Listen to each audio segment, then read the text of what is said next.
মাহফুজ ভাই যেটি বলবার চেষ্টা করছিলেন যে এমন যদি হয় যে কোনো প্রার্থী বললেন যে অমুক মার্কায় ভোট না দিলে হাত পা ভেঙে দেওয়া হবে, যেটি বললেন, মানে এটি তো খুবই অনাকাঙ্ক্ষিত, মানে এটি কোনো মতেই গ্রহণযোগ্য না এরকম কথা।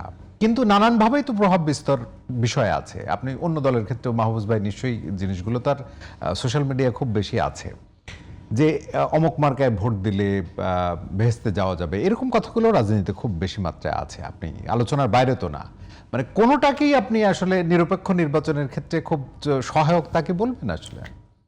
আপনাকে আবারও ধন্যবাদ। আপনি দেখেন এই যে তর্কগুলো নির্বাচনী প্রক্রিয়ায়, এইটা ঠেকানোর জন্য কোনো ব্যবস্থা আসলে নাই অনেস্টলি বললে। আপনি প্রথমত হলো আমাদের গত 16 ডিসেম্বর সেলিব্রেশন থেকে শুরু করে জুলাই ঘোষণা এবং জুলাই সনদ, 3টা প্রোগ্রামে কিন্তু প্রধান উপদেষ্টা বলেছেন যে উনি নির্বাচন করতে কমিটেড।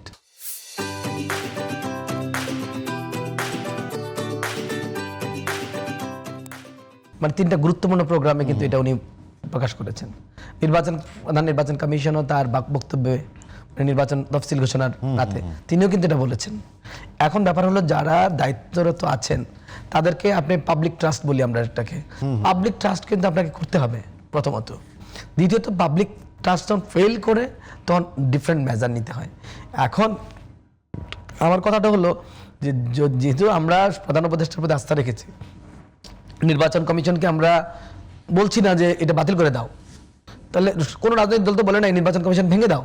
তাহলে আপনাকে কি করতে হবে, তাদের কর্মকাণ্ড সমালোচনা করতে হবে এক, এবং কোন কর্মগুলো আপনি যদি দেখেন যে ভায়োলেন্স কতটা রিডিউস করতে পারবে, সে সহিংসতা ইন্ডিয়াতে কতটা রিডিউস হয়, আদার দেশে কতটা রিডিউস হয়। আপনি যে 54 বছরে যে সকল নির্বাচনগুলো করলেন সুষ্ঠু, সেগুলোতে কি ছিল সেটার সাথে কিন্তু কম্পেয়ার করতে হবে। এখন এটা একটা আইডিয়ালিস্টিক জায়গা থেকে যদি দেখেন এই নির্বাচনে কেউ কারোর বিরুদ্ধে কোনো অপপ্রচার করবে না, কেউ নির্বাচনটার গেম, এই গেমটা জেতার জন্য এমনকি আপনি যদি প্রার্থীকে ঠেকানো, প্রার্থীর যে আরো 3-4-5 লেয়ারের লোক আছে তারা যে কি করছে, প্রার্থীর যে একজন সমর্থক তার প্রার্থীর হয়ে অন্য প্রার্থীর ক্ষেত্রে কি ধরনের অপপ্রচার চালাচ্ছে, সেটা প্রার্থীর পক্ষেও সম্ভব না নিয়ন্ত্রণ করা। নির্বাচন কমিশন তো তার দূরের কথা। তো নির্বাচন কমিশনেরও কিন্তু সীমাবদ্ধতা আছে, সব কিছু সমাজ থেকে সে পিউরিফাই করে একটা নির্বাচনের আয়োজন করতে পারবে না। আমার সমাজটা যেরকম, আমাদের একটা সমাজ আছে, সেই সমাজটাকে আমরা শুধু নির্বাচনের 1 মাসে বা নির্বাচনের দিন একটা আইডিয়ালিস্টিক সমাজ ভেবে যদি নির্বাচনে যাই সেটা হবে না। আপনার সমাজটা হলো সারাদিন, আমাদের নির্বাচন ছিল না গত 1 বছর, আপনি সোশ্যাল মিডিয়ায় ব্যক্তিগতভাবে মানুষের আক্রমণ কি পর্যায়ে ছিল, কিভাবে নোংরামিভাবে আক্রমণ করা হয়েছে অনেকের ক্ষেত্রে। তাহলে এগুলো কি বাংলাদেশের সরকার আটকাতে পেরেছে? পারে না। আমরা কি আমাদের পুলিশ কাঠামোটা আটকাতে পারছে? পৃথিবীর কোথাও কি পারে।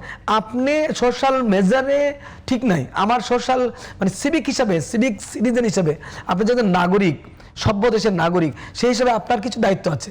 আমরা যদি এই 18 কোটি মানুষ বা 19 কোটি মানুষ, 17 কোটি মানুষ, যেটাই সংখ্যাটা, এই মানুষগুলো যদি আমরা সিভিক সিটিজেন না হয়ে উঠি, তাহলে নির্বাচন কমিশনকে স্যার এই যে আপনি মানুষের উপর দায়টা দিলেন, কিন্তু রাষ্ট্রবিজ্ঞান আমি খুব বেশি না পড়লে আমি তো জানি যে মানুষকে আসলে পলিটিক্যালি লিটারেট করার দায়িত্ব কার? রাজনৈতিক দলের। সেটা কি পলিটিক্যাল পার্টি 54 বছরে করতে পারলো? শুধু রাজনৈতিক দল আর্থিক আলোচনা না, রাজনৈতিক দলও তো এই মানুষগুলো নিয়েই, আপনাকে এটা খেয়াল করতে হবে। রাজনৈতিক দলের কর্মী নেতা কারা? আমাদের সোসাইটি থেকে দেশ। তো আমরা এখানে বসছি, আরেক দল রাজনৈতিক দলে বসতেছে, এরাই তো। এখন আমাদের সকলে মিলে যদি রাষ্ট্রটার মধ্যে এক ধরনের মানে সভ্যতা ভব্যতা চালু না করি, তাহলে কিন্তু এটাকে আমরা রক্ষা করতে পারবো না। নির্বাচন কমিশনকে শুধুমাত্র আপনি আইডেন্টিফাই করতে পারবেন সে কোনো রুলস ভায়োলেট করে কিনা, কিন্তু ব্যক্তিগত কোনো আক্রমণকে, ব্যক্তিগত কোনো বিষয়গুলোকে সহিংসতা রোধ করা তার দায়িত্ব আছে। নির্বাচন কমিশনের সহিংসতা রোধ করার দায়িত্ব আছে, এবং আমরা নির্বাচন কমিশনকে বলছিও তারা যেন তাদের বিভিন্ন প্রক্রিয়ার মধ্য দিয়ে AI related, social media related যে অপপ্রচারগুলো হচ্ছে এগুলো যেন নিয়ন্ত্রণ করতে পারে। এই বিষয়ে কমিটমেন্ট আছে, কিন্তু এর জন্য যে প্রক্রিয়া, এই প্রক্রিয়া খুব স্ট্রংলি নিয়েছে আমি মনে করি না। আপনি যেটা প্রথম বললেন না যে নির্বাচন কমিশন ভালনারেবল, মানে এটা মানে নির্বাচন কমিশন কম্পেয়ার যদি আমরা করি, মানে এই মুহূর্তের পরিস্থিতি, নির্বাচন কমিশনের যে শক্তিটা কিন্তু আমরা বুঝতে পারছি না। কারণ হলো নির্বাচন কমিশন তো হয়তো গত 1 বছর আপনার সামনে জেস্টার শো করে নাই, তার অবস্থানটা দেখাতে পারে নাই। দেখাতে যদি পারতো তাহলে কিন্তু আমরা বুঝতাম। এইটার জন্য আমি বলছিলাম যে প্রেস মিডিয়া যদি অলওয়েজ ফেস করতো তাহলে প্রেস তাকে মেজার করে ফেলতো যে আসলে তার কি। এখন সে নিজে নিজে বলছে সে প্রস্তুত, কিন্তু পাবলিক জানে না সে কিভাবে প্রস্তুত। আমার বক্তব্য হলো পাবলিকের নির্বাচন কমিশন জানাই নাই আর সে কিভাবে প্রস্তুত।